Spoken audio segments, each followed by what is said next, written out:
la gestión de libertad de criptoactivos en Bolivia ha tenido resultados. El día de ayer, el Banco Central de Bolivia ha emitido una resolución, la 082/2024, la cual abroga la anterior resolución que había emitido en el 2016 y había sido ratificada en el 2022.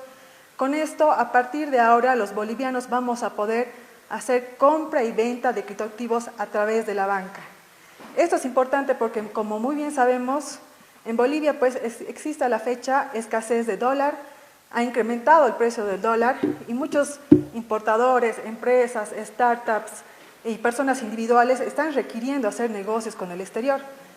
Con esta apertura que el gobierno está haciendo en la actualidad, pues vamos a hacer de que podamos continuar con esos negocios en el exterior, por ejemplo, comprar USDT, que es una moneda estable y está respaldada con el dólar, y dejar así depender de cualquier otra divisa como ser el dólar. Nosotros hemos verificado